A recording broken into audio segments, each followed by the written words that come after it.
Welcome to the In Season podcast, rated R for language. None of us are doctors or neurologists. Things you're about to hear are opinions of people living with epilepsy or seizures. These are firsthand experiences. Epilepsy can cause speech problems, and medications are hard to pronounce, so please bear with me. Epilepsy can cause bad memory, so some stories will be repeated. I'm Pookie. Get ready. Oh, has anyone ever had a seizure while alone? And I know I have, but I'm not sure if anyone else has. What about you guys? I have. I have. Almost. Toaster, you ever had a seizure alone? I have, personally. Yeah, I've had a lot of them by myself. You wake up, I would wake up trying to figure out what happened, kind of thing. Okay. We got a 4 of 7 so far. With a dog tongue in my mouth. Oh, 5 of 7. How about you, Kate? Yeah, definitely woke up in different rooms, not knowing what happened. Figured out pretty soon after nobody was around, and then came to the conclusion that I must have had a seizure. Okay, yeah, so pretty much all of us had seizures while alone. This post says that. It says seizures while alone. Don't most people end up okay after having a seizure by themselves if they lie down and put cushions on the floor where they might fall? I can't be with my wife 24/7, but right now I only leave the house to take my daughter to school. I installed camera as well so I can see inside the house while away, but none of this seems like it would be enough. Has anyone had a seizure while alone, and how did everything turn out? So for me, mine's turned out bad, I guess.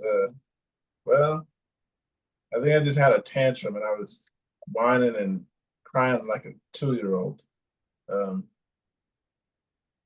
Yeah, I seen the footage. It was insane. I didn't want to watch it. I was like, what the? I'm telling you, it's the worst thing I've ever seen myself do. And Pookie the motherfucking baby.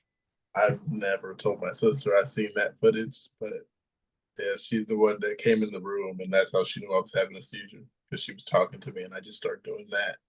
And then she turned from "What are you doing?" to "Oh my God, stay right there, stay sitting down, don't get up. I'll be right back." So yeah, that was one of them alone. Pretty sure I have a few more, but that was the most recent one that I can remember. Yeah. Yeah, I think she said she passed by my room door and I was just like staring at her. And then she was just like, something's going on. And yeah, so I was alone when I was having the seizure because I watched it on camera. It's alone. It's crazy. I was shaking for like almost a whole minute. But yeah, I don't know if the camera's gonna do it. I mean, the camera, you can keep an eye on somebody.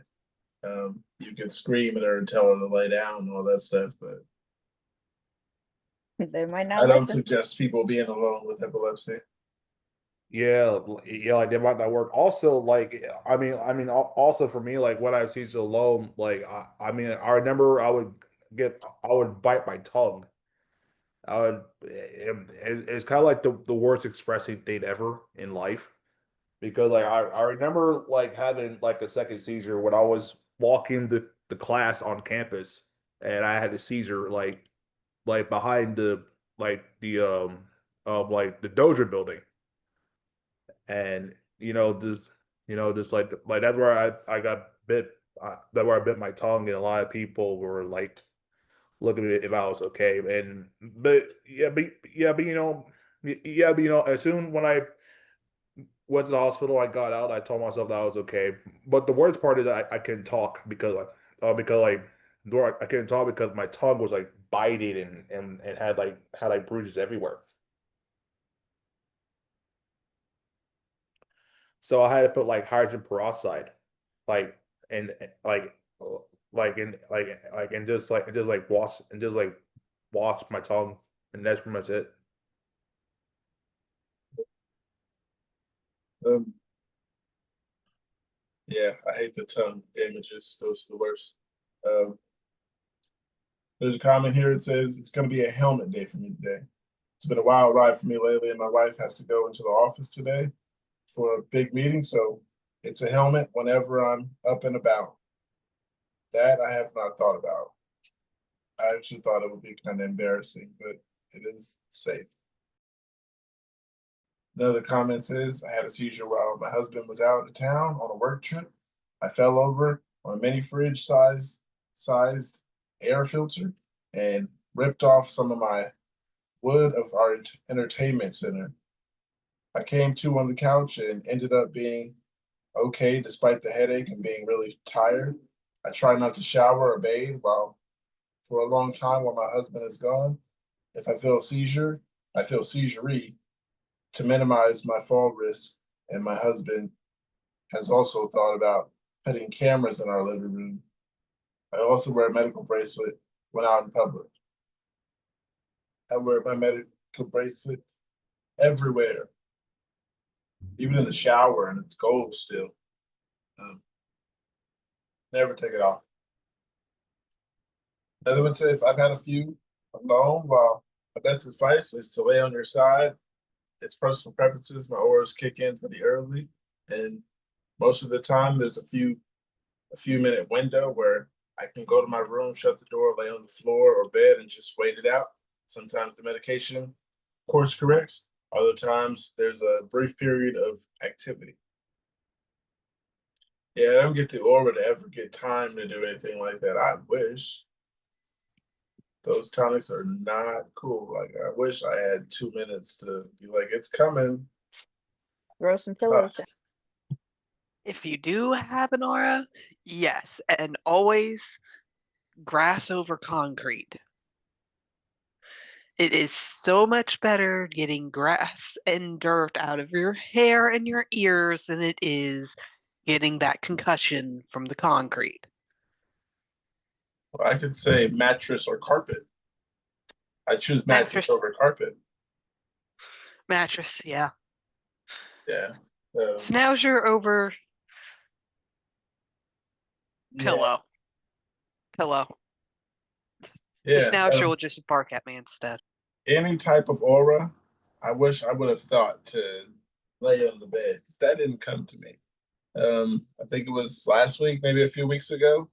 I was having an aura and I didn't understand it. I couldn't sit down here anymore. I got up and walked away a few times. I called Kate and Brandon. I called the mods and was like, you guys, something's going on and I need your help. Like, soon. They all came. Great team. Yeah, that was the first aura I had, but I didn't go lay down. Like, I felt like so much was going wrong that I didn't understand. And I was like, okay, this is the feeling they've been telling me about. I was like pacing back and forth. I went to the kitchen and forgot what I went out there for and came back and sat down. And then they were like, go ahead, just take a break. Otherwise, I was going to keep going back and forth and sitting down like I was okay. I was trying to fight it. But then I went and got me a vape pen. And also, while I was going back and forth, I was nauseous. So when I went and got this, I sat down and everything went away.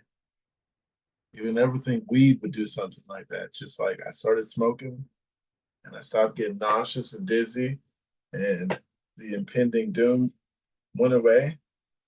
I just came back like nothing ever happened. Except they seen what had happened. So that impending doom is terrible. It's like, okay, can the world just end already? Right. It's like something, the worst thing is going on. It's like, what is going, something is wrong. And I could not figure out what it was. And then that's when I was like, I put the pieces together. Now coming here has put the pieces together and showed me something. And I've been going through this, might have been going through this for a while, but I wasn't here. Yeah, I would never learn that. That I just wonder what the hell is going on for a long time. But now I know having an aura, which is still essentially a seizure, right? Yes. All right. I have So a if everything question. about epilepsy changes, that was gonna be my next question. Does the length of an aura change? Okay, Melancholy, do you get auras?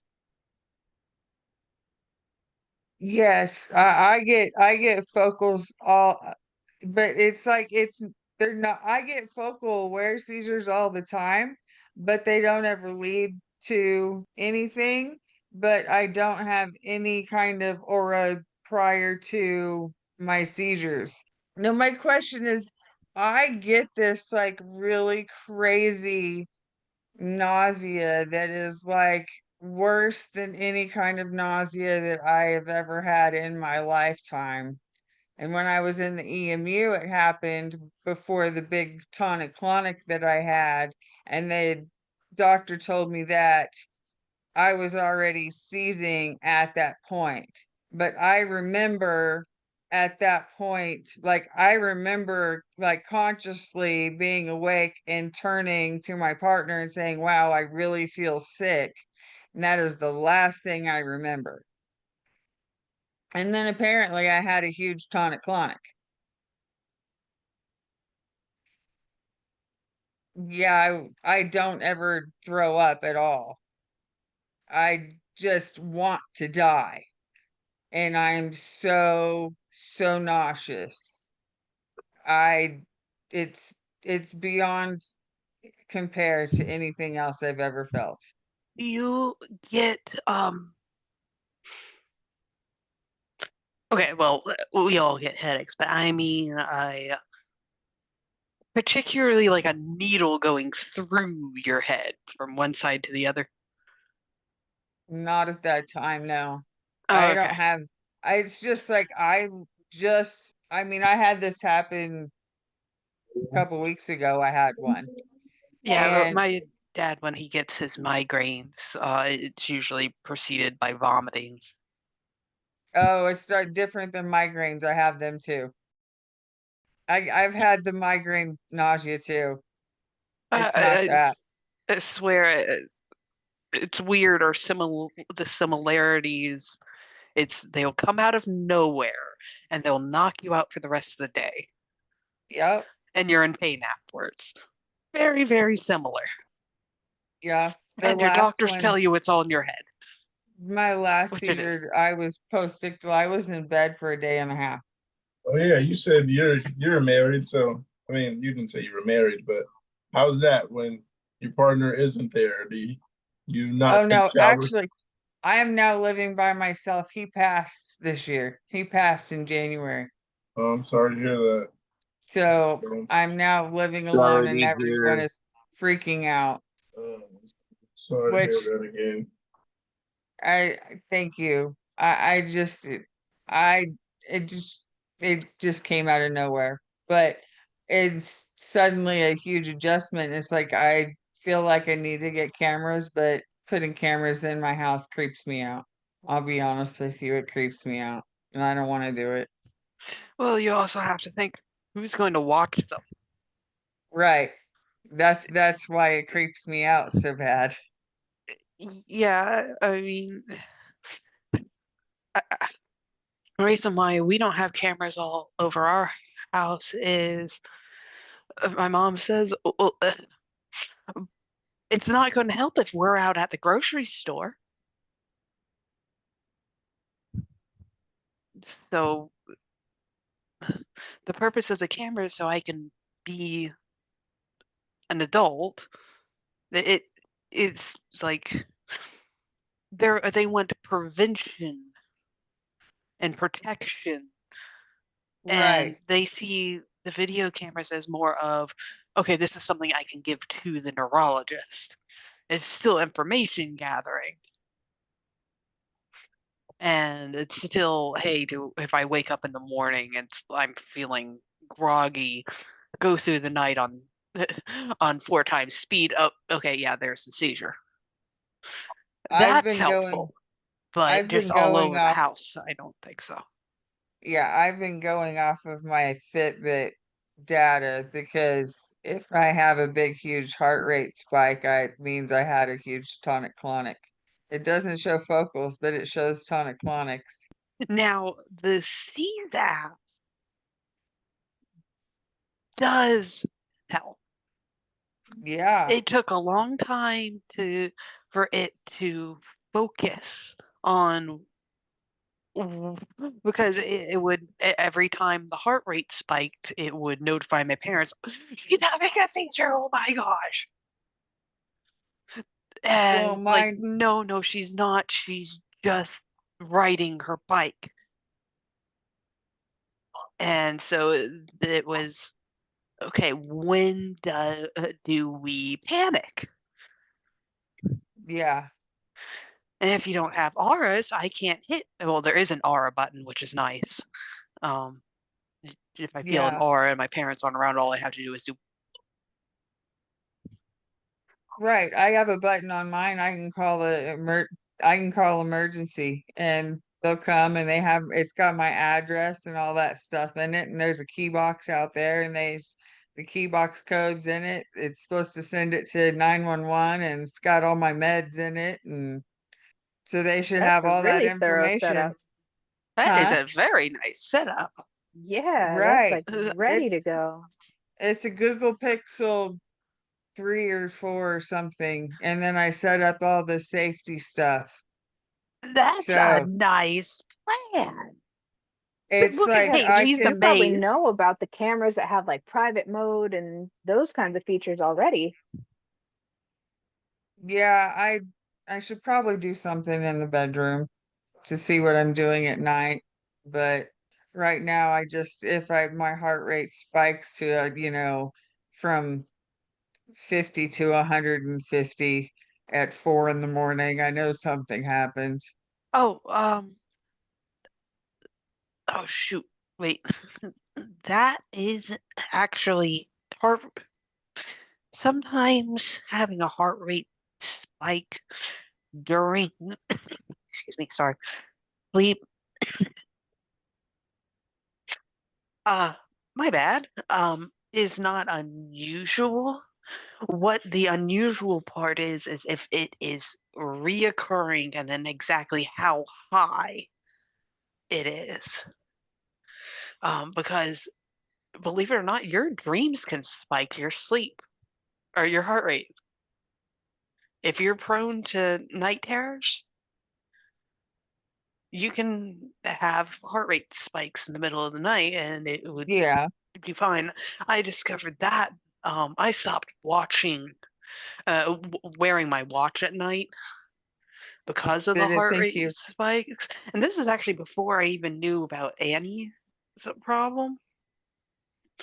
But now, what we do is we set up my iPad.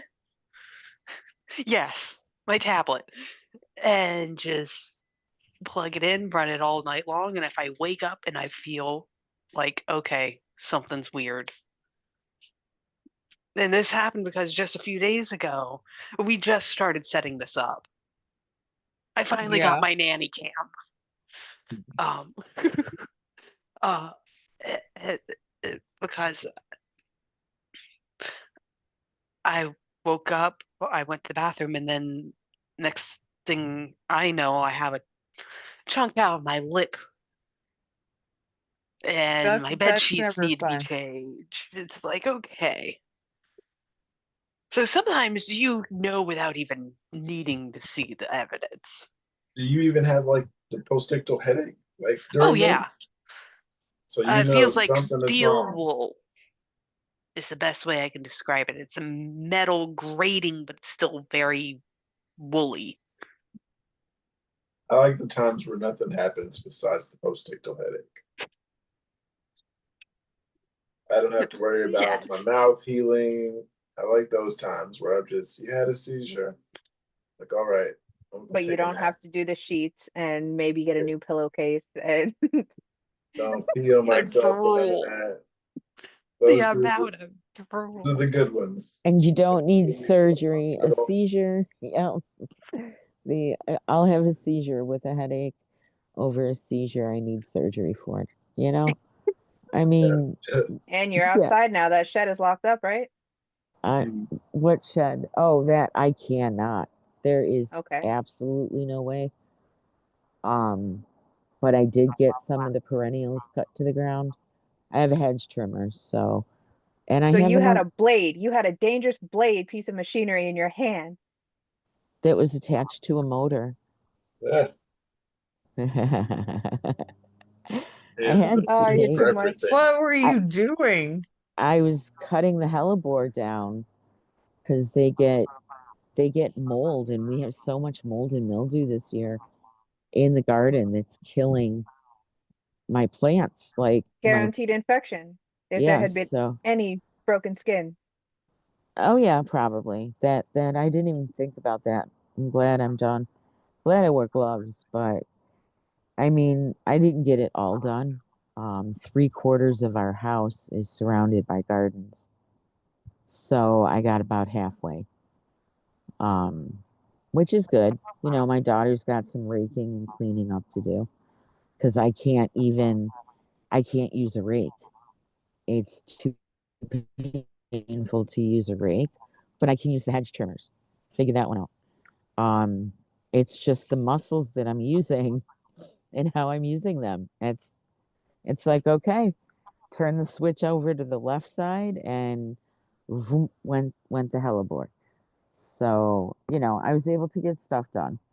But no, my little mower is right here, but I can't turn the key. Okay. I'm brushing my teeth with my left hand.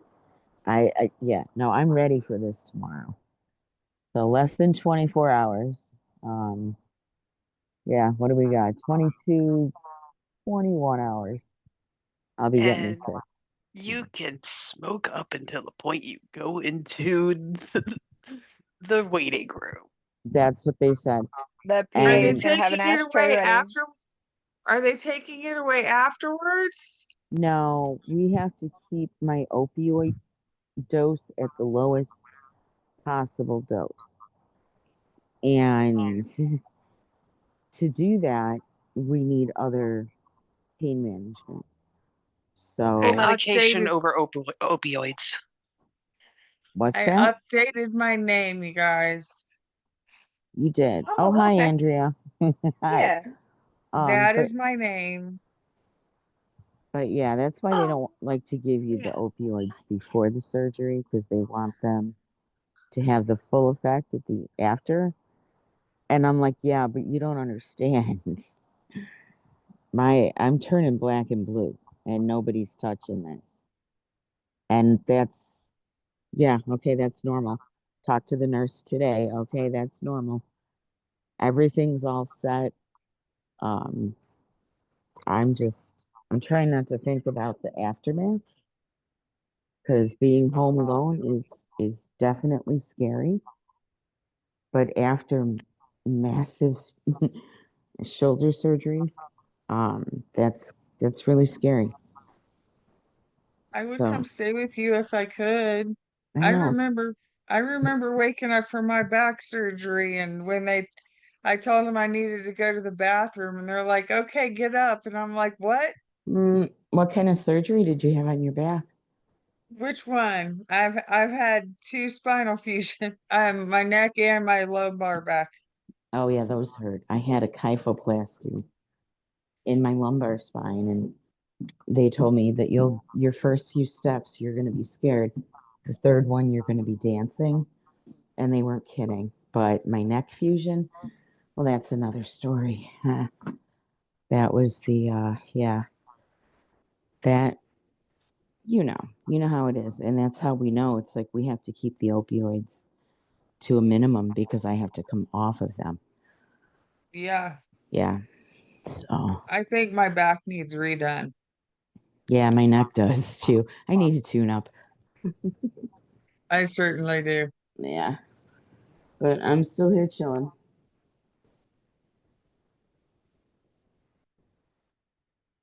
So, um,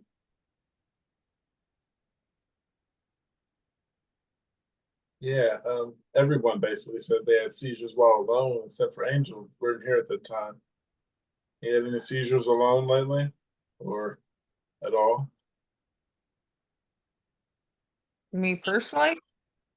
Um, I don't think. I think Angel was the only one who didn't answer. You said you do. You have.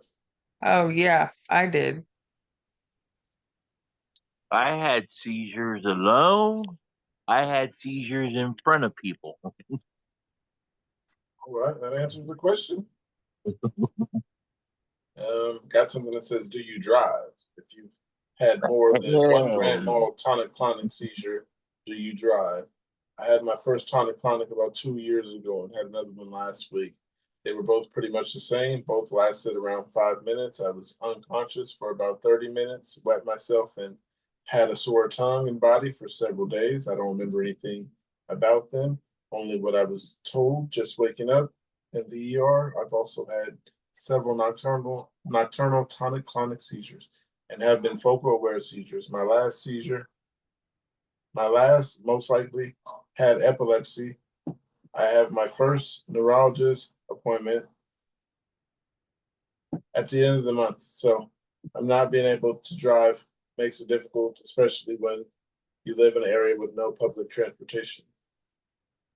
I don't think I could agree here. I think a few of you guys said you guys live where they don't have buses, but my thing is bus and Uber, but that may be expensive for some.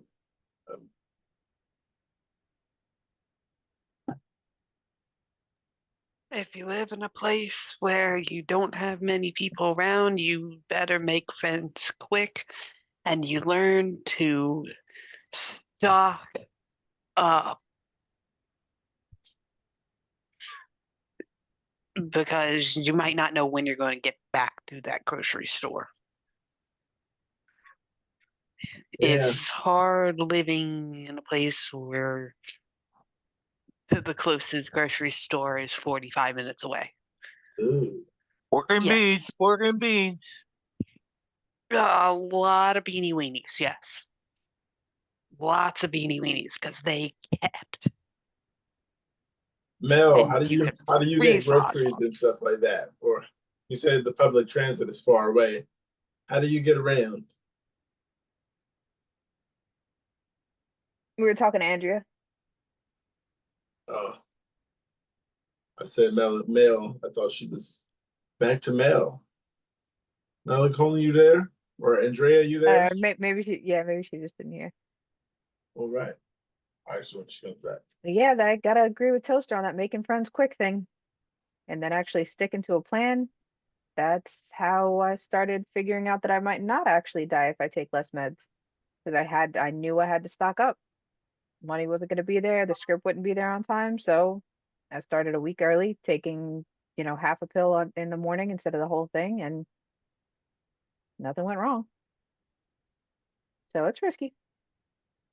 But yeah, living with no transportation is rough. I said I almost had a fight with the insurance company on Thursday when I tried to refill my clonazepam.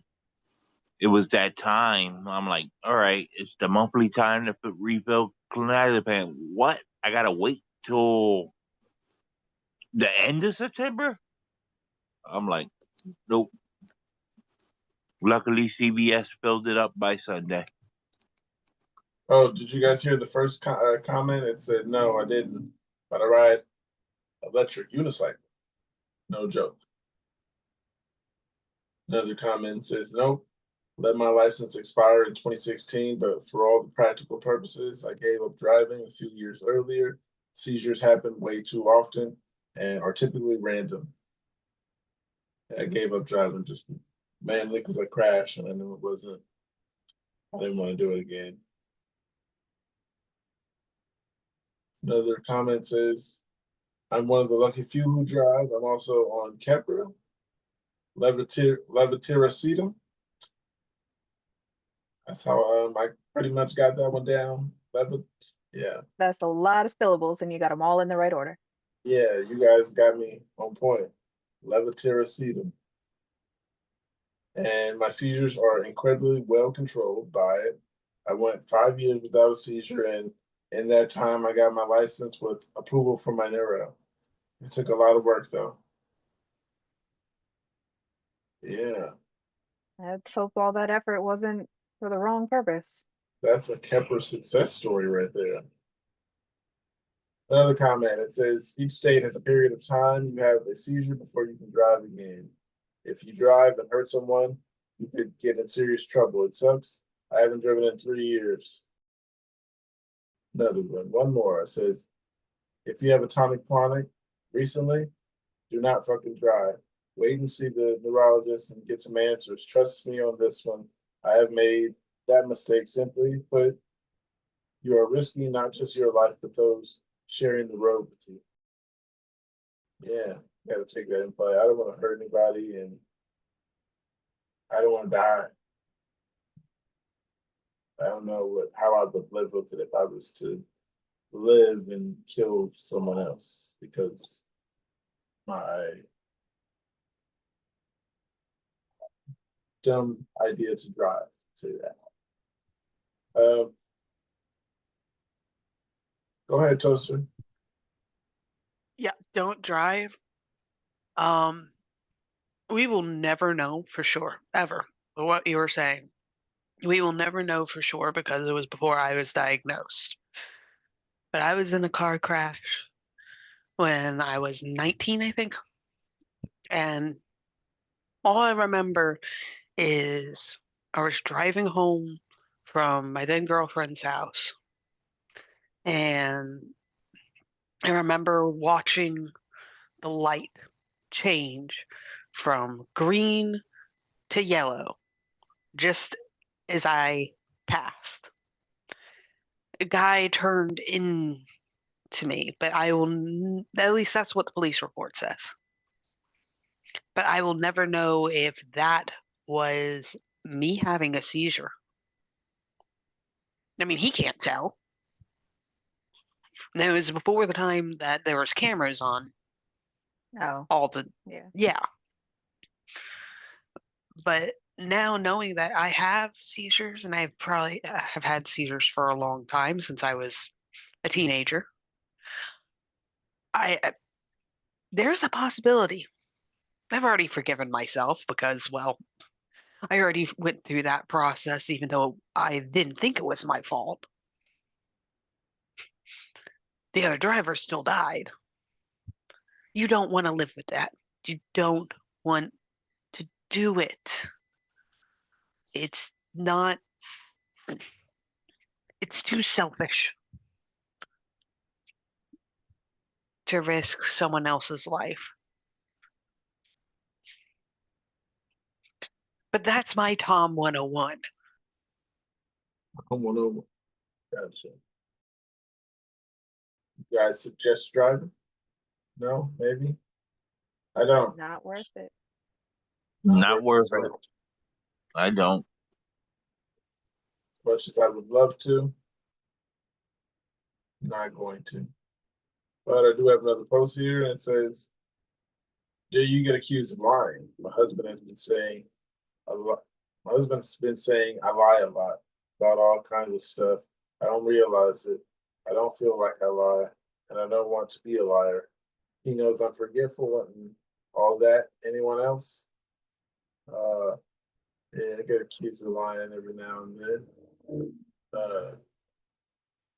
I've got to give my daughter more credit for this because she could get away with telling me that I told her something and then forgot, yes, I do get my allowance this month. Yes, I did all, I did make my bed every day, but she chooses not to.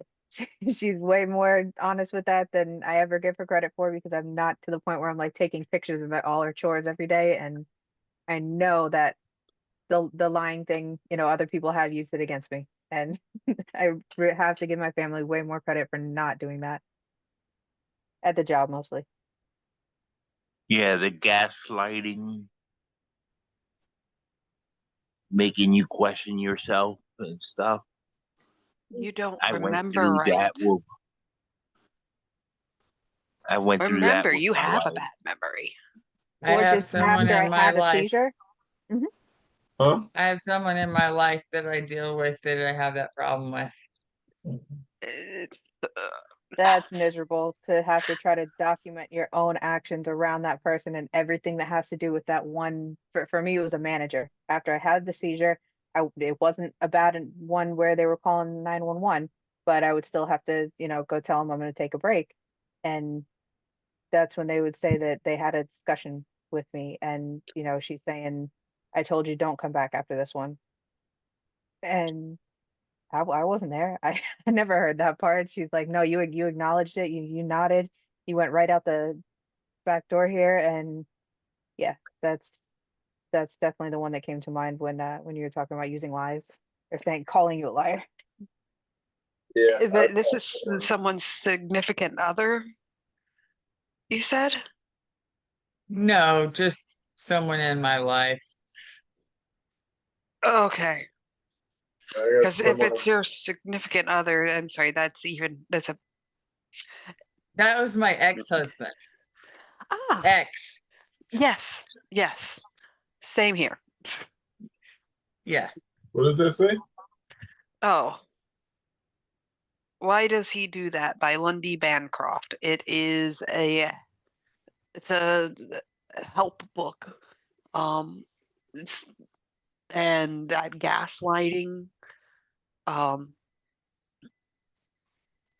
is something that abusers will do to try and make it seem like you are the one that's at fault. Well, right. You're the And bad guy, not them. yes, because they are either the hero or the victim. Exactly. But wait. I was going somewhere.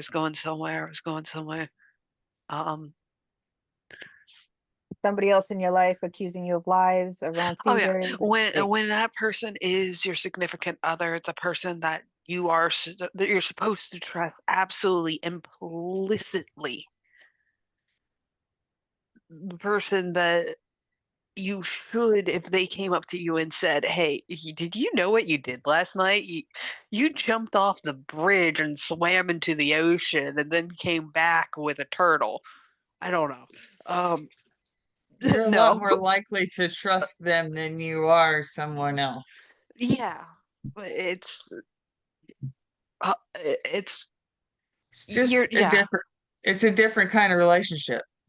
it Yeah, is. toilet story is hilarious. I mean, the joke that. Her Well, actually, it mind was is the it's river, and I amazing. did come back with the turtle. Yeah, It came back is. with a turtle.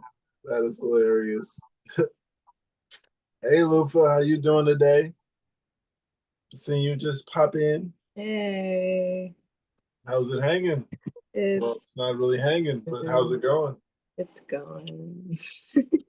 Welcome to our party. So I see you didn't get kidnapped, like you said. I didn't. It went really well. Besides for the part where his ex-girlfriend was there and was watching me the entire 3 Days Grace concert and was like, "Oh, Route 32 said that you got a downgrade." Girl, watch the concert. Come on now. I can't even post the videos that I took of the concert because I'm like screaming the songs in the background. So that's a downgrade then. I don't know what to tell you. I can't keep my mouth shut at a concert because it's a fucking concert. The only downgrade there is your height. Is it height? I Well, was trying to but in make a a height joke. festival, it might not be too, I don't know. That's the only benefit to the outdoor ones. Yeah, well, here, I will say this, guys. For y'all in California, California is a great state. I take back everything I've always said about California. The South is unforgivable with look at this is where my seizure band was. I have a sunburn. The UV rays, unforgivable. The heat, unforgivable. Still, it doesn't move. It doesn't move. It just stays. There's no circulation. It's disgusting. And then At least there's humidity. no. Oh my God. I wake up and my clothes are wet. It didn't even rain. It didn't even rain and my clothes are wet. How are my clothes wet? Sounds like you sweat throughout the night. No, Pookie, the clothes that I wasn't wearing that hadn't been worn yet. The moisture in the air is so wet. Wow. It is so humid right now in the South. It's like been one of the most humid summers ever recorded. I thought it was gonna flood on the last day. It was, feels like temperature is always 10 degrees higher. oh my God, it was just, and then you had to add in all the people that were there too. The second day I had to miss most of the, I was trying to keep myself healthy for 3 days grace. Thankfully, they were at the end of the night. I think that most of us would agree with that, but whatever. Yeah, but it was way too hot and the sun was beaming down. The UV rays were way too UV. And so I was like, you know what? I'm gonna go sit by the tent that Narcan's people when they OD and tell them I have epilepsy and sit there. And they took really good care of me. And I did that for most of the time. And yeah, it wasn't the best like situation for, I mean, obviously I wasn't gonna feel great that day because I kind of set myself up the night before so I didn't get much sleep. And I took the smallest, incy beansy, tiniest baby sip of a cranberry buzzball in the morning. The tiny, like tinier than, like so tiny. I just wanted to see what the little baby taste. And after that, I was like, oh shit. So alcohol is one of my biggest triggers. I now know for sure. I don't know why I always try and I don't know why I always try and push that. I don't know why I try to push the alcohol because everyone looks like they're having so much fun, but I don't need to have the fun on the alcohol. I got marijuana. Well, that's awesome. Thank you, Toaster. That's all. Yeah, sounds like you had fun. I'll say that. And I forgot where we were at. Oh, do you ever get accused of lying? You came right on time. You ever get accused of lying? Doesn't everyone lie? Yeah. Wait, okay, sorry. Wait, accused of lying about what? This one says my husband has been saying I lie a lot about all kinds of stuff. I don't realize. I don't feel like I lie, and I don't want to be a liar. He knows I'm forgetful and all that. Anyone else? Anybody ever else tell you no, you're lying? I thought that was the icebreaker. I was confused. I thought that was the icebreaker. I'm sorry. You'll get the No, icebreaker. the icebreaker was different. What do you think about that? Accused of lying. You were the only one who. Do you think you just got here? I don't think you heard that one. So we've all been accused of lying. About our epilepsy? Yeah, about anything, just because they think your memory's bad. Yeah. That never happened. Okay. Got a few comments here. One says lying is way different than being forgetful. When I'm forgetful due to meds, I kept a to-do list diary and tracking diary. That way, you know what you're up to. It becomes a habit quite quickly. If you're lying, it is not great and complicates life for everyone involved. If you're being gaslit, scapegoat, check your facts and own your reality. Another comment says, no, that's the way of lying. You just don't remember. That's not your fault or done on purpose. Maybe you might find some simple article about epilepsy and memory. The Epilepsy Foundation has some good ones. Another comment, yeah, but by another person of my family, and they don't understand. We can't choose what we forget. Right. Like someone told me that, I was like, I want to remember stuff. Who does not want to have the memory of things? Like, how would you tell me, yeah, you can remember? I agree. Yeah, there's a lot of things I'm like, I don't remember, but I really want to. They're like, oh no, you plan, you remember what you want to. Yeah. I explained to the people I was at the festival with that I don't record the concert the whole time. I take like 3 videos per set. And they're usually short, and then I usually can use none of them because they're so wobbly and they don't work. But I do explain to people that I take pictures of things and I take souvenirs and whatnot so that I can remember. I'm not, I'm not like trying to be that bitch recording the entire thing. I just simply will not remember that I got a guitar pick. See, I forgot that. That's like a really big thing for something to happen at a concert, but that's something that like I would forget if I didn't keep it or take a picture of it or something, So it's like really big things are really forgetful, I feel like, in my opinion. So you have like photographic memory. You remember things when you see things. Like, Yeah, I remember people's faces, but I don't remember why.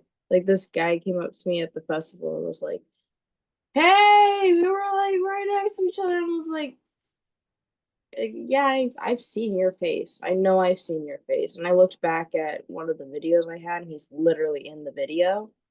And he's walking by, and I'm like, I was like, when were we sitting by each other? I was like, I'm sorry, I have really, really bad memory. I was like, I recognize you though. And then he was like, oh, but this, and I was like, yeah, I remember. Yeah.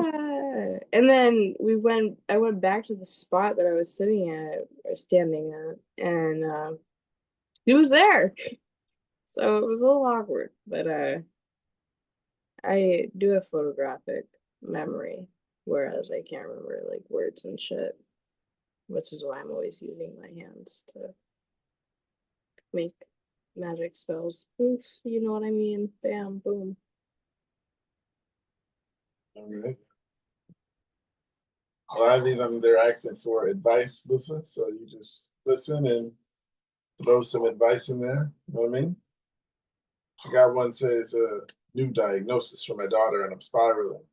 She's 8 years old, and she's been having 30 plus seizures daily since the 19th of December. We did a VEEG last Monday, and they only need a couple of hours to diagnose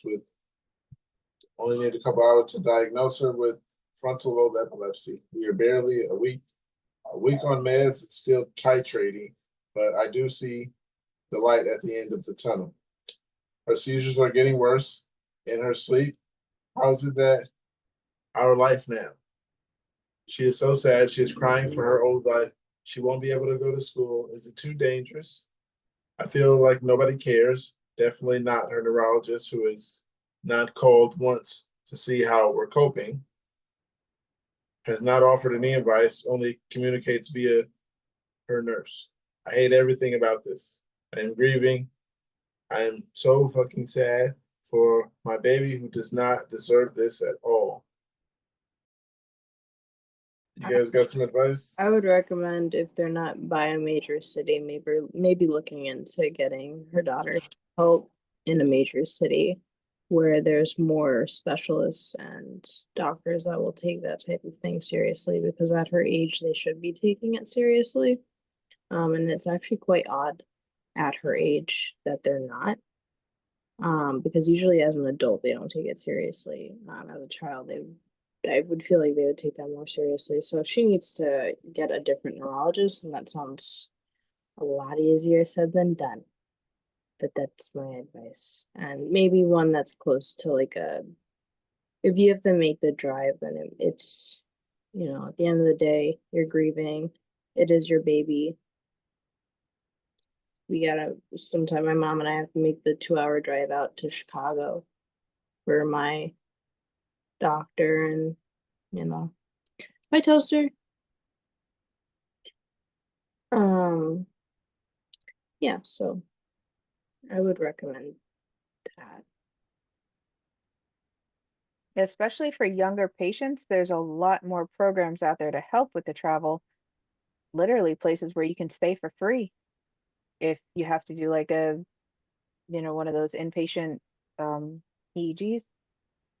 One of those stays that they have a lot more places for child patients that just make it easier, because it like you said, it's worth the trip if they're actually going to get it right. The earlier diagnosed, the better, especially when It's gonna it's save already getting in the way. yeah, it'll save a lot of time, and God forbid, like, I mean, the doctor's not taking it seriously now. What if something happens while the child's asleep and stuff like that and whatnot? You know, you want to take that seriously. It's not really something to fuck around with. Not that I'm saying the parent's fucking around with it. I think the neurologist is. I would just like to clarify that the parent is doing the right thing here. Tony. The new diagnosis about the spiraling thing finally came to me. Took a few minutes or whatever. I say you just gotta hold on, because I know 30 is hard to say. I haven't been having that much, but I hear other people saying they have clusters of like that all day and seizures all day. It'll get better. And yes, that is life now. That was one of your questions. That is life, and you just gotta ride it out, keep them safe, make sure she doesn't get hurt. Yeah, this is life, and it sucks. But like I said, just gotta ride it out and hope for the best and try not to get hurt. That's easier said than done.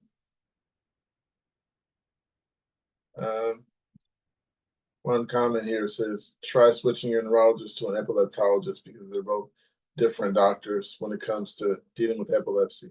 My neurologist specializes in epilepsy and is very helpful with epilepsy. I'm sorry you're dealing with this. Another one says, sorry if this is old or irrelevant, but a second opinion at a level 4 epilepsy center, also Epilepsy Foundation helpline was helpful. So sorry you and yours are suffering. Epilepsy runs on my dad's side. 4 of 8 of his kids have it. I feel you. You're just getting started, a day at a time. You never know when the next piece of the puzzle is coming, just around the corner maybe. Got one here that says just been diagnosed literally minutes ago. So I've been having seizures maybe once or twice a month for the last 6 years. It's a long story that involves a lot of doctors not taking me seriously, but yesterday, for whatever reason, I had about 9 seizures within 24 hours. My boyfriend convinced me to go to the emergency room where they finally took me serious and admitted me and all kinds of imaging and tests. About a half hour ago, the neurology team came in and doctor explained to me that I'm experiencing temporal lobe epilepsy. They've been very efficient in creating treatment, and they are confident in that. But I wanted to post something about here so I can hopefully get some advice and help not feel alone. This is another one of those newly diagnosed, sounds like. Yeah, so Any they probably advice? need the same advice that we all needed at the beginning to try not to get overwhelmed. Do the best you can to get that support system in place so there is always somebody to talk to when you just don't know what to expect. Get all the facts, especially now. It's easier to get all the facts you can with, you know, epilepsy centers and Google and stuff like that. First comment says, so many things I think I could tell you, and I'm sure many others will have lots of things to share, but most importantly, one, it's okay. You can live a very good life despite epilepsy, and it doesn't have to define you. 2, you aren't alone. 3, take care of yourself, take your meds, and get the best medical care you have able to access. Another comment says, welcome to being one of us, being part of the 1% of the 1 of 100 people with epileptic in their lifetime. It's not all bad. Sometimes I forget series I've watched and had to rewatch them. That's very cool. I've been epileptic for 18 years. There's a lot of great treatments out there today that just don't exist 20 years ago. Good luck. One more says, you're not alone. I'm sorry that the doctors did not take you seriously. That's shocking, and I hope you feel some closure after being diagnosed. Though I was diagnosed with idiopathic generalized epilepsy around 5 years ago, and this is a great community. Yes, it is. One here says, my niece had a seizure in my arms yesterday. I was hugging my niece yesterday when she dropped to the ground. I thought she was lying. I thought she was being silly, but she wasn't responding when I saw her blankly off stare left and her arms tense and shake a little bit. I knew exactly what it was. When I have a seizure, I am wrecked for about a full day and my memory gets wiped. Of course, seizures are different for different people, but I was surprised to see that she fully remembered everything before, right after, and she was 100% back to being herself about 30 to 45 minutes. There's family history, but not something you expected. So it shocked everyone. They were just about to go swimming. Glad they didn't. She's got an appointment booked for a pediatric neurologist and we'll be doing some tests soon. But I don't have any meds yet. Any advice? Watch her close. They don't even have a rescue medication. Yeah. Probably got less options for any pediatric patient. Keep a journal, keep everything. I know it's like back to school time. Warn the teachers if she's in school. Um, Yeah, and keep those like safer activities. I don't know, maybe encourage less outdoor stuff. And it caught my attention when she said she's glad they didn't go swimming. If they like to do things that would be even more dangerous when they're having a seizure, then maybe you get back into the arts and crafts for at least until the appointment. Have a chance of getting it under control before it ever gets in the way. It's still a shame to see children on medication for most of their life, though. yeah, they can be the little daredevils sometimes. Someone said these sound exactly like my daughter's absence seizures. That transition to TC light version, was she acting like Spacey before? And the author wrote, tonic-clonic light is perfect way to describe what happened. Lost consciousness, dropped, shook her head, shook her arms, and starts off to the side. Her mom said they've tried to talk to her before when she was just staring out of space but not responding. So I think she's had an absence seizure before. I really hope this doesn't progress into a full TC. She's just 11 right now. A little bit of everyone's answer. It says, what's your scariest epilepsy story? I'll go first. I had a grand mal at home while I was blow drying my hair, but I didn't tell my mom, so I went to work. At work, I was feeling like I was losing consciousness and that feeling like I knew I was going to have one. I wish I was with a customer. And it says, I was with a customer, but I told my coworker that, can he take over while I go to the restroom? And while I was walking away, I started twitching, and then I fell to the ground and had a grand mal. I remember hearing, ma'am, are you okay? Really after I woke up crying after that seizure. I don't know why. There are two customers that stayed with me until the ambulance came and they were holding my hand. When the ambulance came, I remember they were asking me questions and then I blacked out. And another seizure, I don't remember this at all. I was told this. Then when we get to the hospital, it was packed. They even brought me to the children's hospital hoping it would be less packed. Finally, we get to see the doctor and he told me I grew out of my medication since I was diagnosed at 14 and was 19 when this happened. I then had another grand mal seizure.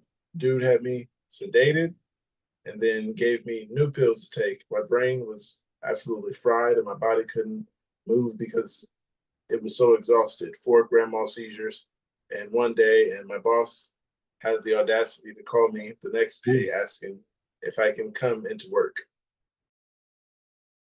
My scary one is the 6-hour one. just seizing and watching myself seize and like not being able to do nothing about it until So they had watching yourself, you were conscious? yeah, Wow. it was the first time my seizure actually changed on me. So um and I had to watch like the faces of my family,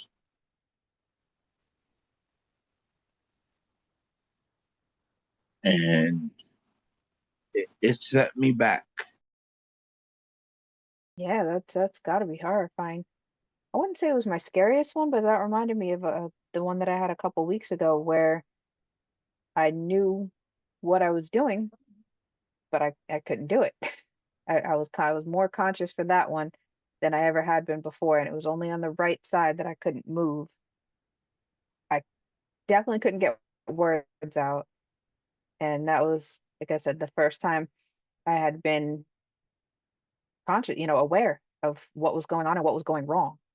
So these ones that you guys are telling me where you're aware for not just the partials, not just the focals, but actual convulsions, that's got to be even worse. It's bad enough to watch after the fact on the videos and imagine what family gets so worked up about, but then to see it yourself, Yeah, I can see. it's like hard, and you can't control it. You can't do nothing about it. It's like Yeah, it Yeah, definitely sounds. oh, Mhm. sorry. Yeah, No, I go ahead. hi had Brandon. the same kind of thing. Hi, Brandon. Same kind of thing that Angel has.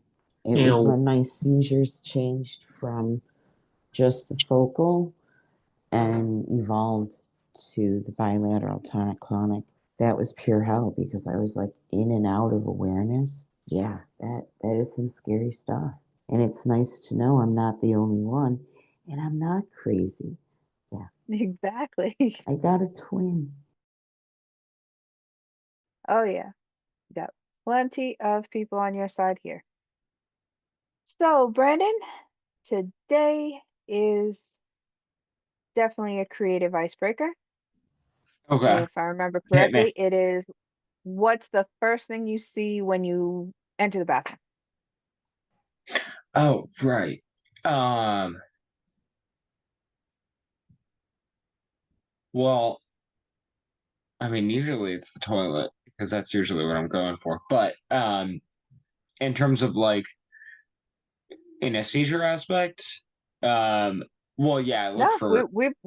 we've all just been answering of, what's the first thing you see when you walk in the bathroom? We've heard a Oh lot yeah, of different for answers. me, just if I'm going to the bathroom, I'm looking for the toilet. Yeah, I need the toilet. Okay. So the layout and the floor plan on the bathroom doesn't make a difference. You know where you're headed, one track mind. What are some daily precautions you take? Now we're back to another epilepsy question. I started always cooking on the back burner, my stove now, whenever I'm in the kitchen, in case I collapse. I try to get a shower as quick as possible after. Only had 2 seizures, but they were so random that I'm just completely paranoid now. So daily precautions, there's a lot. That back burner one is definitely one. A lot of people in the Don't comments look like they're just saying take your meds. What's don't more get of a too priority for paranoid. you guys? Don't get too paranoid. The more paranoid you get, the more stressed you're gonna be. Like, just take a breath. If you're gonna cook, just relax. You're gonna be okay. Somebody else here is talking about sleep. Get sufficient sleep regardless of anything else.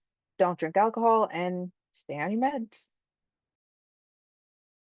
I get it. Just be careful with transferring hot things. So leave the pan on another burner till it's cool. Anything sharp like knives, point them down. Yeah, this Yep. person's saying the same thing. Don't get paranoid, but pay attention. That's what this one's talking about. If you feel off, sit down, tell somebody. You can always turn the burner off, if you start to feel off, you know. there's no reason that you have to continue if you start to feel weird. But like, give yourself some credit. You can, you can do it. Yeah, a lot of people actually carry around their rescue meds, it sounds like. Talking about the nasal sprays actually in your pocket every day. I hope we don't get to that part. Which is wild when you think like these people are in their own homes. It's like, wow, you're in your own home and you still have your meds like straps on your pocket, ready to go. I would hate that. And you got to have it like right up on the shower. I don't know. That would be annoying. So now let's get into that explanation of benefits and why Hey, we're can you put the surprising you now with an weekend on the whole out-of-network music? copay. That's a good one. Yeah, I somebody always else is try saying and I live be in. just the nice. I always want to be the nicest person that a customer service rep has to deal with all day. Like, I want them to go, that was the best phone call that I had. Why can't everyone be like that? Because they're not there to hurt you. They want to help. They're just trying to jump through hoops to help you, and you got to help them jump through those hoops. That's a good goal to have. That is, it worked, Brandon. It worked. I had to help them jump through the hoops that their colleagues created Friday before a holiday, right at the end of the day. And we got it straightened out though. So, yeah, you have to help them jump through those hoops because guess what? They're going through the same hoops we are, especially with the insurance. They really are trying to help us. We know the difference between a good doctor and a doctor that isn't, but we have to really be careful not to judge them for, kind of the same stuff that we're going through with insurance. So how'd that go, Yeah, Pookie? even when it's just like a customer service rep, which is what we were talking about, where it's like you can be bottom of the totem pole, so to speak, but if that bottom of the totem pole is not willing to help, you're not getting any further up. So be nice as much as you can until you need to really sort of stick to your guns. But just be nice as much as you can up until that point because it can only help. Another question here. Somebody's saying, is it possible that memories can trigger a seizure? For me, I don't think memories ever stress me out bad enough to actually trigger a seizure. That sounds like a PTSD type thing. Sometimes I do get an aura when I'm trying really hard to remember a memory. I'll sort of get a little bit of an aura feeling where my brain is like, whoa, too much. But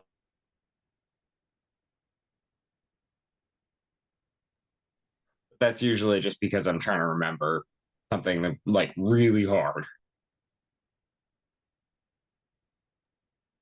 Lupa? I was just gonna say, I think that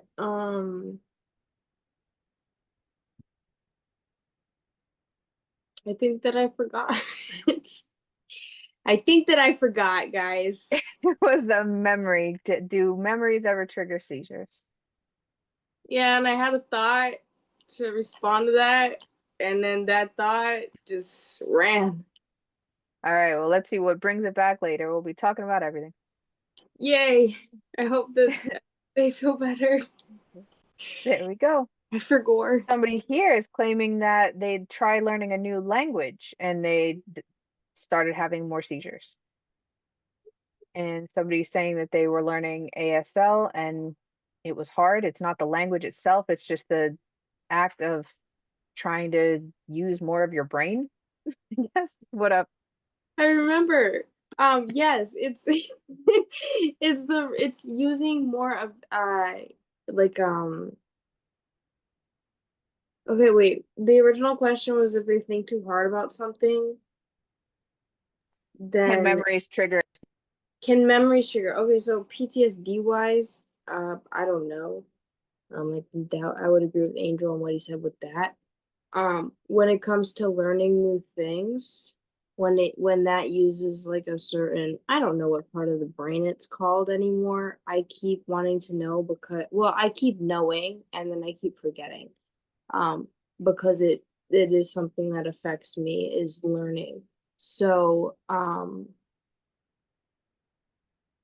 when you're using your brain, sometimes it tries to like double task, and your brain can't double task. No one can really truly double task. But for some of us, we really can't double task. And things like that can trigger a seizure. But I don't know if trying to really think about a memory super hard, maybe that could. I don't know. I've never heard of that before. But that would be interesting to hear if someone did It do sounds that. like it might be more about what kind of epilepsy they have. Somebody's saying I have mesial temporal lobe epilepsy, focal aware seizures. When I ruminate too much on certain memories, especially past trauma, it can trigger my auras. The Yeah. same is true with smells and some sounds. Considering my seizures originate in my temporal lobe, specifically the hippocampus, which is responsible for memory, that's the connection. See, I'm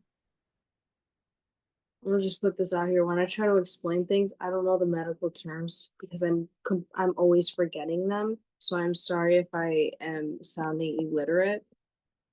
It's just because I don't remember the medical terms, and it's just something that's not gonna. We are not medical professionals and Oh, nobody comes to us for medical advice, so feel free. yeah. So, yeah. That I just wanted to say that because I think I don't want anyone to think I'm trying to downplay something. I just I don't know medical terminology. So temporal lobe, frontal lobe, side lobe, back lobe, they're all lobes to me. Yeah. So, but I was gonna say something again and I forgot. I'm sorry. Brain's not working on the Breviact. My memory's getting real bad on the Breviact. I don't know if that's a side effect of that, but They got you on the full dose yet, or still just getting? they're still upping it, so I think they're still gonna be playing around with that. And my therapist keeps saying my memory's gonna get better. They keep telling me it's gonna get better, my memory. And it just continues to get worse. So maybe it's gonna get like really bad before it gets like really good. So That's the most optimistic thing you can say when you're starting a new medication, for almost. sure. So this is a little bit of a rant, but it's got a lot of comments. I hate the I have epilepsy talk. Don't get me wrong, I like educating people about epilepsy and help to spread awareness, but there are people who always think that they know better. I was helping my neighbor fixing her car because it wasn't driving in a straight line, and there was also an elderly guy who was also trying to help her. We got talking. I'm 22, by the way. I live by myself and have my own place and a driver's license. I do look like I'm 15, though. He told me that all the knowledge I have would be useful when I get my driver's license. I told him I already have one, but I'm not allowed to drive for the next 9 months. He looked confused, and my neighbor said it's because of my epilepsy, and that's where it goes downhill. He told me that there are detectors that can sense when I'm about to get a seizure and that I was allowed to drive again. Told him no, and that by law you have to be 1 year seizure free to drive again. He didn't believe me and told me to speak with my doctor, as if I didn't already do that. Believe me, I would drive if I could. But no, he knows better. Someone who never had anything to do with epilepsy. So, ignorant people who think they know better. I notice that more from somebody else who says they have someone else in their life who has seizures or had seizures. And, maybe it was that JME, they got better. And now that parent forever, if they meet somebody with epilepsy, they're going to say exactly what they did with their little boy to make the seizures go away. And we should live exactly the same. What do you guys think? I had the security guard at the grocery store at the end of my street that I go to basically every day. The security guard was like, "Oh shit, yeah, I heard about epilepsy. Yeah, I'm supposed to put a wallet in your mouth, right? No, no, no. I know I'm supposed to put a wallet in your mouth. Even after I told him, no, no, you're not supposed to do that. He went, no, no, no, no. No. I know the deal. He's, I'll put a wallet in your mouth. I went, no, no. This is not, no." The way you're making his voice sound makes him sound like he's drinking on the job too. I'm very good with making voices for my characters, you know? He sounds like what character?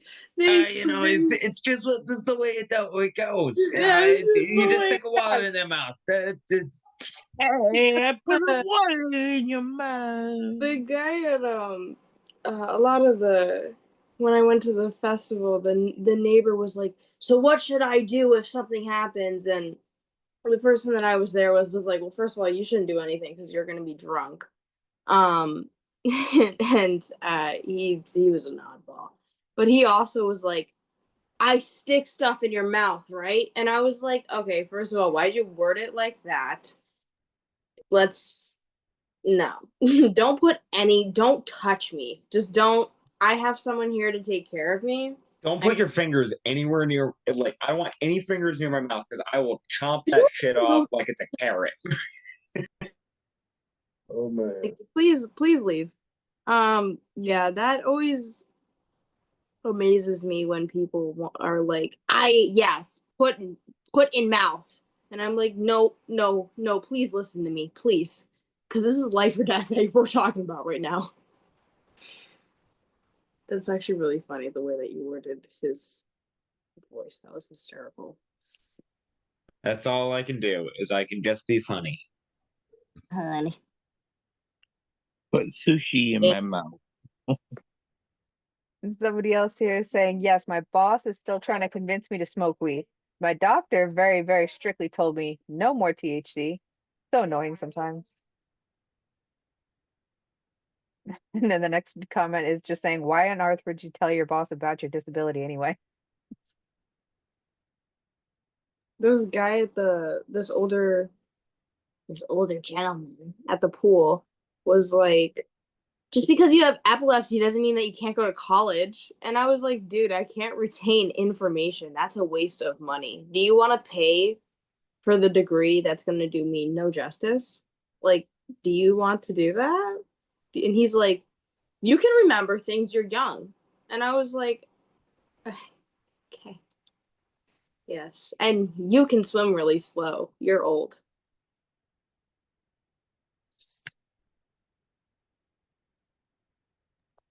Yeah. I got something. It's a new one. Person is looking for advice, and they think their neurologist has told them they think it's epilepsy.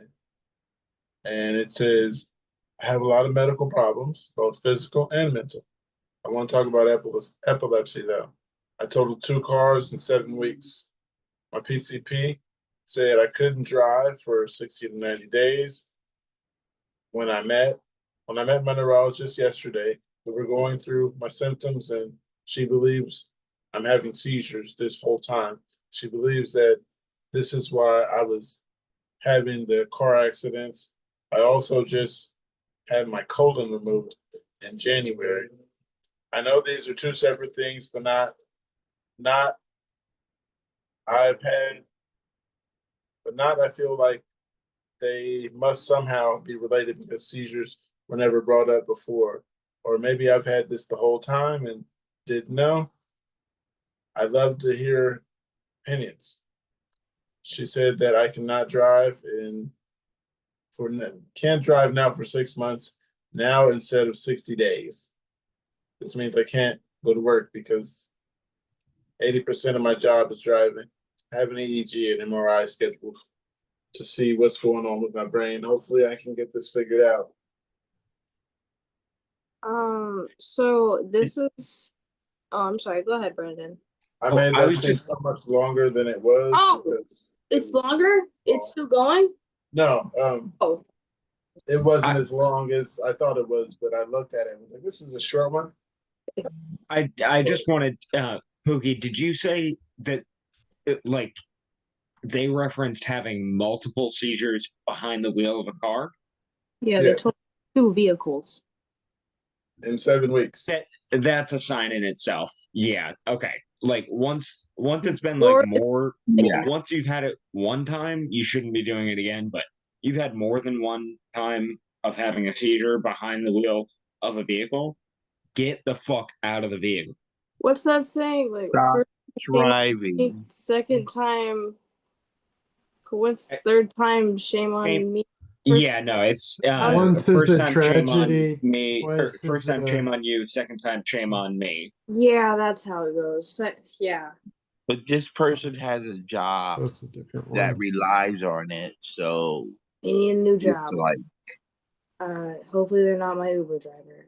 it's one of those, like, probably they're not diagnosed yet, but or they are newly diagnosed But do they and want to? they don't know how to adjust. Yeah.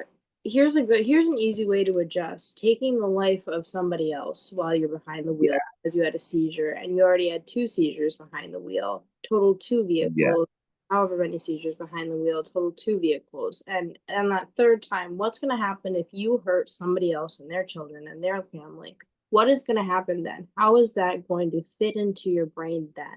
How is that going to make you, is it going to finally settle in that you have epilepsy then, or do you want to like accept it now? Because I think that's a really big thing that should be taken. Like, driving a vehicle is a weapon. A vehicle is a weapon. You can seriously kill somebody in a vehicle so easily. Yeah. And What's up, Pookie? Volkswagen, sorry, I'm almost done. Volkswagen, Go ahead. I saw this Volkswagen thing where they like their head falls down and the car starts to like maneuver over to the side of the road. And I don't know if that's real or when that came out or what.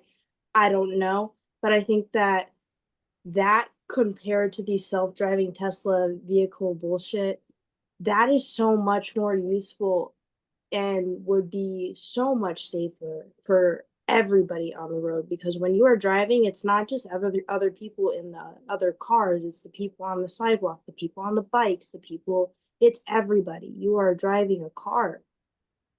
It's like that's such a big deal that people should, like, I was in denial for a while, but I that rhymed. But I didn't get behind the vehicle of a car because I was like, you know what? I don't want to be charged with manslaughter or vehicular manslaughter, and I don't want to hurt somebody else because I know that there's something wrong with me. Even if I don't know what it is particularly yet, I know there's something wrong with me that prevents me from driving. Thank you. That was my TED Talk. Thank you. You're hilarious. I love listening to you. And Mark. But one of his comments here says, this means you can't work because you're working about 80% of your job. What is the other 20% of your job? That's a comment that caught me, but the author responded, I am a certified peer support specialist, so I help people with mental health clients. Those of who have mental health issues or have substance abuse issues. We are in the car a lot driving to places the client may need to go, like food pantry or the doctor's appointments. We work on coping skills and the list goes on. We do get out of the car, but when I'm not with clients, I'm driving from one to the next. So that's really dangerous. Like you said, in the car with someone's kids, you're in the car with someone with mental health problems. And like I said, driving a lot, that's your job is over. Driving people around who are trusting you with their lives. If I'm assigned a driver, which is what is like, I'm supposed to get free transportation to and fro if I'm able to work again, and from doctor's appointments once that is settled and goes through, whatnot, blah blah bullshit. It's gonna be a lot of work, but whatever. If I found out that my driver is epileptic I would lose my mind. I would lose my mind. I would be like, are you kidding me? What was the point of this then? I should be driving. I should be driving. We should both be driving. Why don't we all just drive? Because why? Like, I'm sorry, excuse my language. What the fuck? That don't make no sense. I would lose my shit. My mom would lose her shit. It would be the all ends for my mother. Y'all would not see that driver ever again, and not because of the epilepsy. Yeah, I think I'd sue that company because knowing this person has health problems and all that. But back to the same thread where the author was responding to the other person who said 80%, 20% of the job. And they said 80% is driving, 20 is they didn't specify. But the comment after that says, right. So what did you mean when you said driving is 80% of your job and not working is 80% of your job? And then the person says, sorry, I mistyped that. 20% of my job is working. Is driving. Oh man. And they start going in on them, but we didn't have to go through all that. Yeah. That's when the trolling starts. They start going crazy on them after. Oh yeah, if you 80% of admit the to an job is error, driving, 20% of the job is giving out ice cream. Wait, say that again? I said 80% of the job is driving, 20% of the job is giving out ice cream. Something like that. An ice cream driver. Ice cream man. Yeah. Ice cream man. The ice cream man's epileptic. Well, how would you feel if your bus driver, as a parent, if the bus driver of driving all of those kids was an epileptic and they knew that and was still driving the kids and they didn't want to admit that they had epilepsy because they liked their job? That is not right. That's not morally correct at all. That's not correct in any sense. You're driving you're driving so many souls. Like, So that's, go ahead, Lufa. it's just a crazy thought. Yeah. So if you knew someone had epilepsy, would you get in the car with them? No. If there was a sign that says I have epilepsy, but my seizures are controlled, what if that was on a bus? Would you get it? No. Would you get into a white van that said white van, but the puppies are actually puppies? Would you let your kids actually get into that white van? No, definitely not. All right. So I think Epileptics got to work too. home from anywhere. Yeah. There's so many other options nowadays. I know so many people that are able-bodied and work from home. That's I was just find kidding. any work from home jobs because all these people don't want to leave their house after COVID. Someone's cooking something that smells really fucking good outside. Okay. This one says, is anyone's aura or warning signs for a seizure mood? I gotta read that again. Is anyone's auras or warning signs for a seizure mood? Okay, I read it now. It says, I know that being stressed or upset or upset can cause a seizure for me, but I don't mean that it means does anyone else have a bad mood as just a sign that you're going to have a seizure. I'm normally a very easygoing person and I don't cry, even when I'm incredibly sad. I don't, but oddly enough, every day that I had a seizure, tonic-clonics, I'm super weirdly emotional. Yesterday I had one and woke up crying literally for no reason. The time being similar. I cried and got really upset over mismatched socks. This is something I never even bothered by usually. At this point, I've realized if I'm feeling uncharacteristically emotional or upset, it's a sign.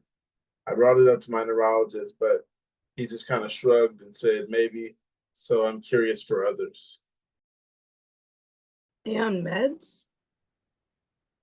I believe so. It's basically like saying if you get in a bad mood or you're gonna have a seizure. Yeah, so it sounds like they're saying they have auras, but it doesn't serve as maybe a warning for them. And Maybe they don't I thought understand. it sounds like mood changes, like mood shifts, inappropriate mood is a prelude to their seizures, an aura of sorts. And it sounds like they're asking if anybody else experiences like, you know, Mood swing before the seizure. huge mood swings as Anyone as else like them? before Yeah. theirs. I definitely have felt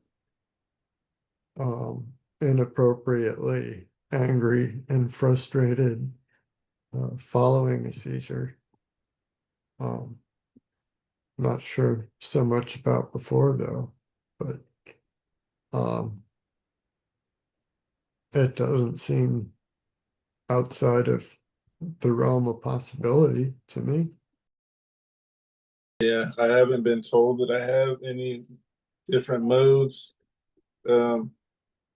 Usually my mom will be like, "Yeah, you were acting funny." So I don't she necessarily said anything mood specific. She'd be like, "Yeah, you were acting funny all day." Um, so yeah, I get that, but yeah, not always. Sometimes I'm having a cool day and I'm having fun, and then sad. I guess I would say I like before a seizure would happen, I would get really quiet, I guess. Maybe or start to start to lose me, but other than that, I would chop everything up to ADHD and just losing my social battery. And sometimes losing my social battery feels like an aura.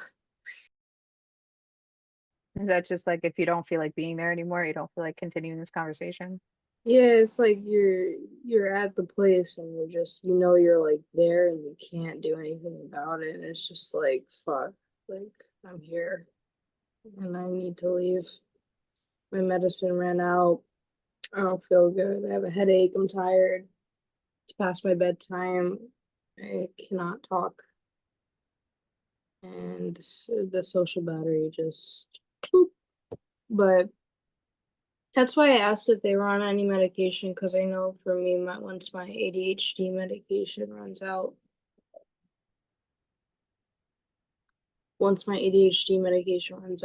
it's immediately quick. I'm off. But, and Sherry and Kim. But other than that, I don't know. So I'm gonna go through some comments here. One says, yes, it definitely is, and extreme emotions are part of being epileptic after a seizure. I would love crying so hard. I was listening to Rich and Sad by Juice World after a seizure and cried so hard. It feels nice being able to let it all out though. Another one says, I don't get the signs. I'm gonna have a seizure. I just do it. No, my orbits are strictly audio, and only the last maybe 10 seconds. However, after coming to the TC, I am usually very emotional for about a half an hour afterwards. I haven't been very emotional before that I can remember. That's one Other of the than- things that tells me what the trigger is, though, because that's the kind that only happens around certain times of the month for me. And that's something I never would have figured out unless I started taking more detailed notes. Yeah, Um, sorry. go ahead. I was gonna say, I'm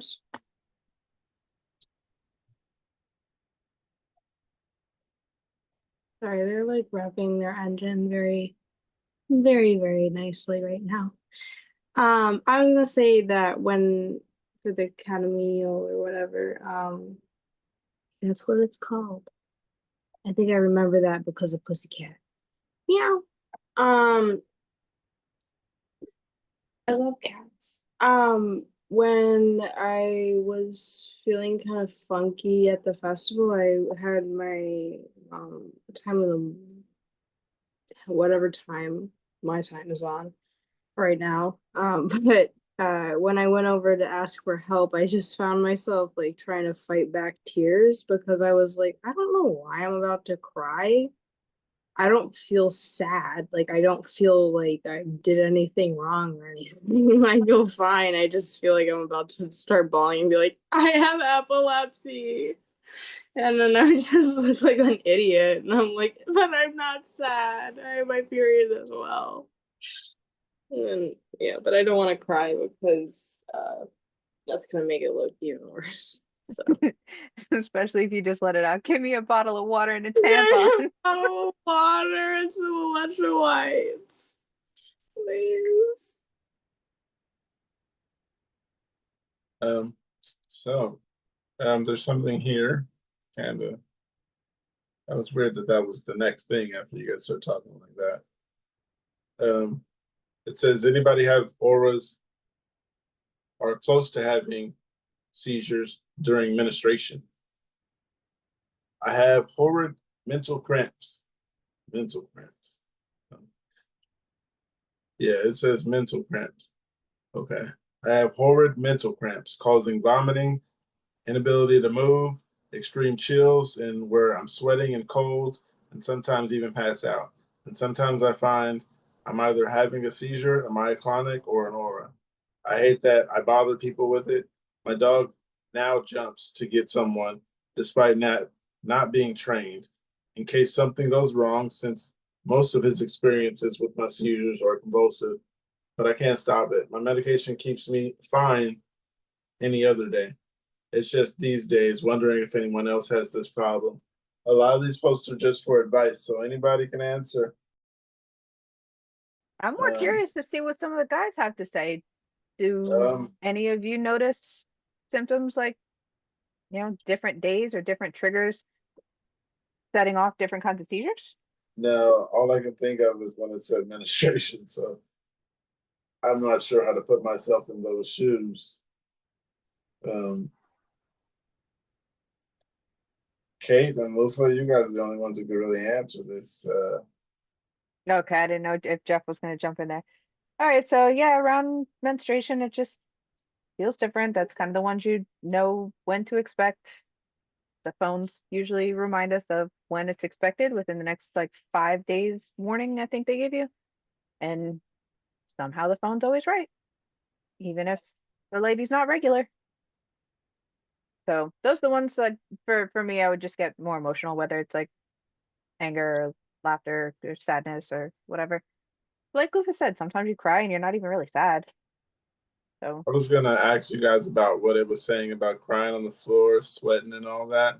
Is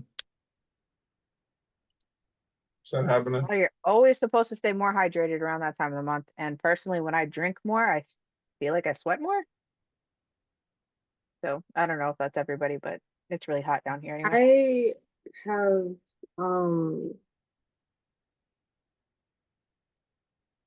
hyperhidrosis, so I'm always sweating, even when I'm cold. And I find that when I drink more water, it gives my body more to perspirate out. And it just wants to sweat. The more water I drink, um, it almost makes it the more like dehydrated I'm just always dehydrated. So I'm not crazy though. It feels like you do sweat more when you Yeah. drink more. Yeah, it definitely does. It feels like because eventually I've sweat so much that there's nothing else for my body to sweat out, and then I start drinking water, and my body's like, "Oh yeah, yes, it's time. We're hydrating, which means we can dehydrate again. I can wrinkle you up like a prune."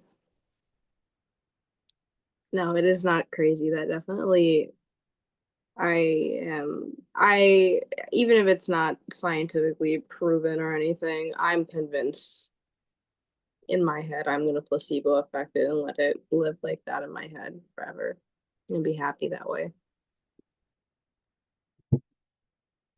And that Always could love be the what opinion. part of the reason, like why these people were saying, or why she was saying that she was getting chills, while she's on the floor having this, all these symptoms all at once. Sweating more than you need to definitely will cause chills.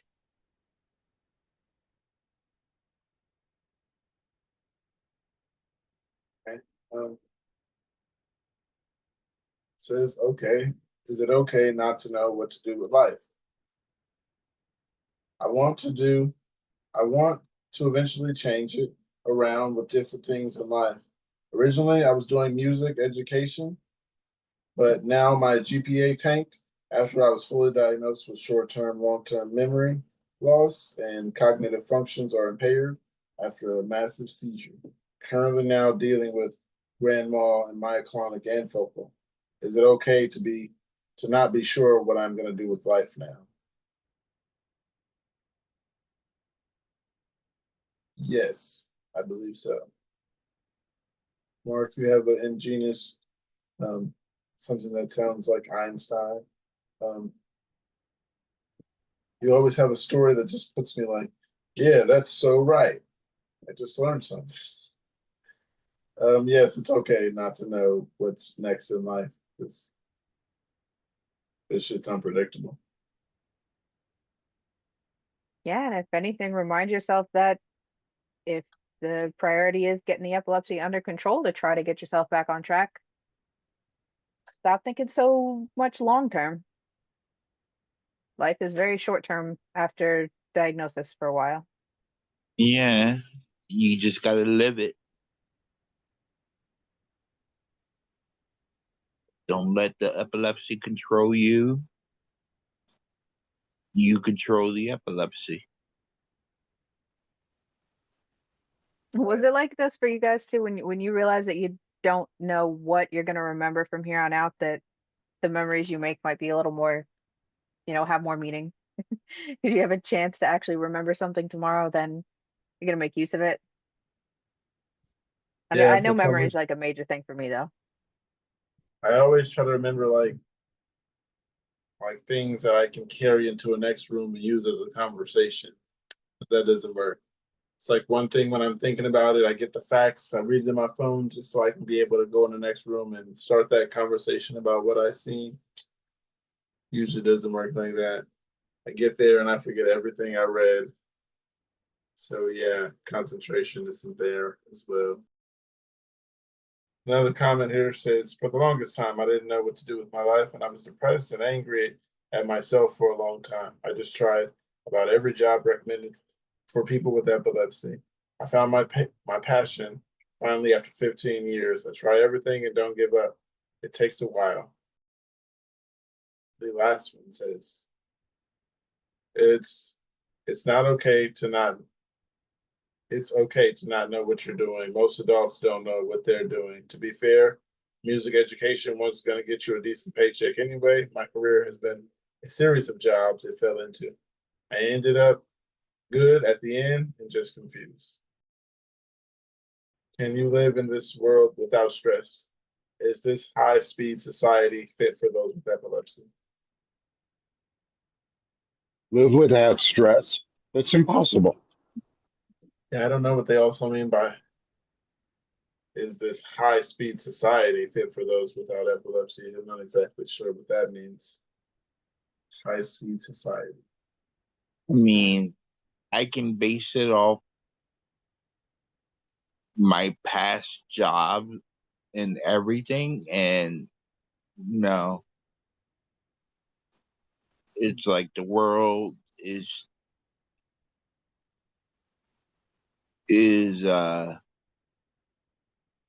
my previous job. They wanted things done more quick. They didn't care about like basically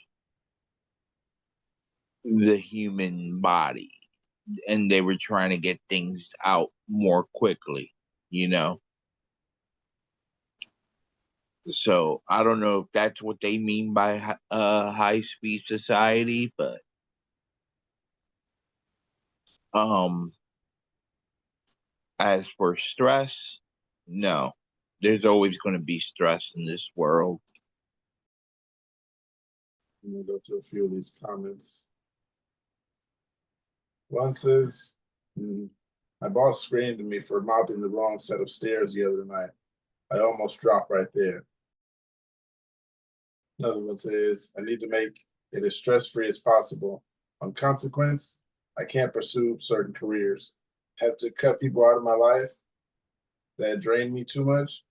Have and will not have any children and say I can't need to rest and I'm sorry if this is too much for me and I am afraid I can't help a lot. Another one just says, nah, I'm pretty much cooked. Can't live without stress some way, somehow. Luckily, my seizures have not been done too much from stress, but I got one that all of you guys could relate to except me.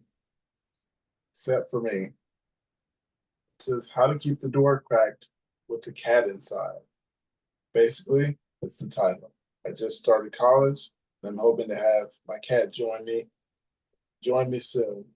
I'm not supposed to be behind a locked door, so I keep the dorm door cracked. Since the lock automatically, I'm gonna talk to the college to see if my door can be changed. But how do I keep the door cracked and not have to keep the cat roaming the halls when I'm asleep? Is there a secret method I'm missing out on? You guys had cats and went to school? Oh, probably not. Cats who went to school? What? Basically, take them to college. I mean, I've taken my cat Cat? out on harness, to the park, but I've never been like, oh, I'm going to take my cat to school. Sorry, this whole thing is weird. They live in a dorm though. And disabling the lock on a door can't be that complicated.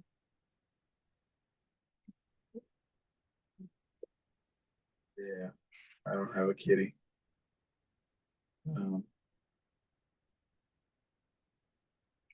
What's up, There's a Mark? comment here. Go ahead. Mark unmuted. I thought he was going to contribute.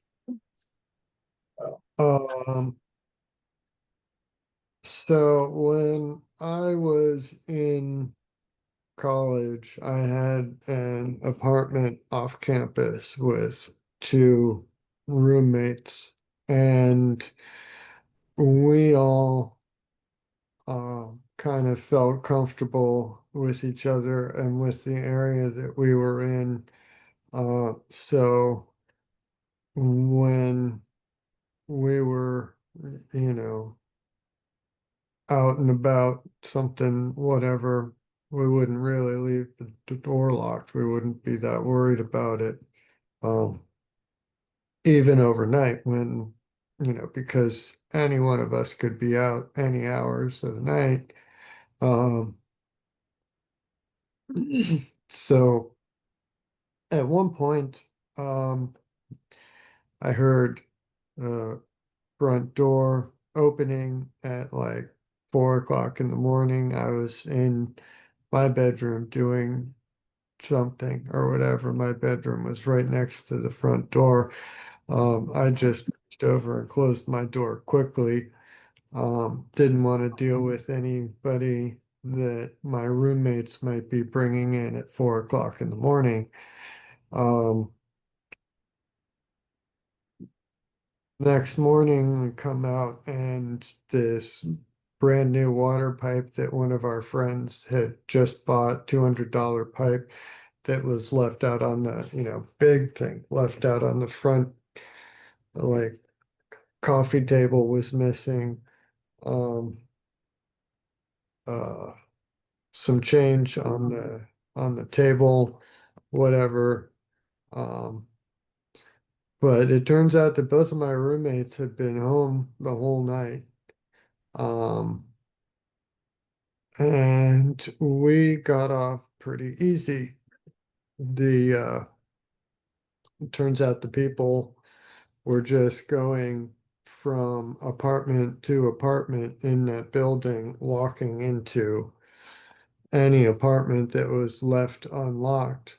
And, they took advantage of that sort of mindset that my roommates and I had that, you know, people can be coming and going. So they always had the excuse like, oh, sorry, we were looking for this party, some other person, and leave. If they walk into uh, an occupied apartment, but when they walked into an apartment that was, left unlocked, like the girls right across the hall from us, they picked up one of their purses that was left out on their coffee table that had her keys in it.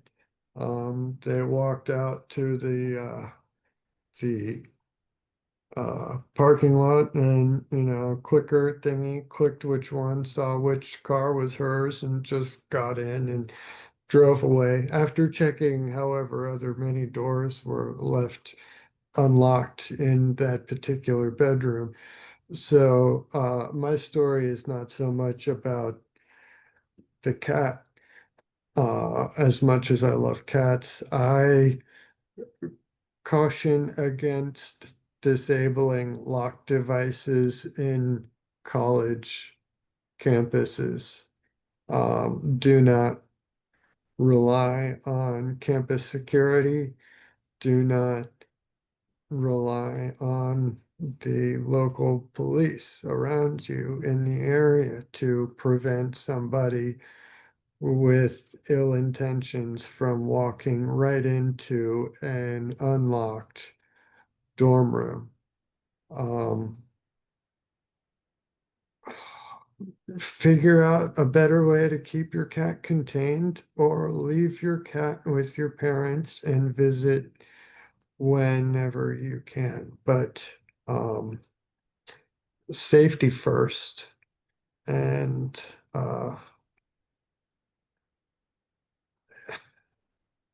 it unsettles me to this day that I was in there awake right next to that front door, and they walked right in, right past me, and still took all that stuff from us and then went right across the hall. And I was right there, right next to the window when they walked right back down out there. Um, that sort of invasion is personal and it stays with you. So, there you go. It's Mark 101. Please take your medication as prescribed or whatever works for you. We're not doctors.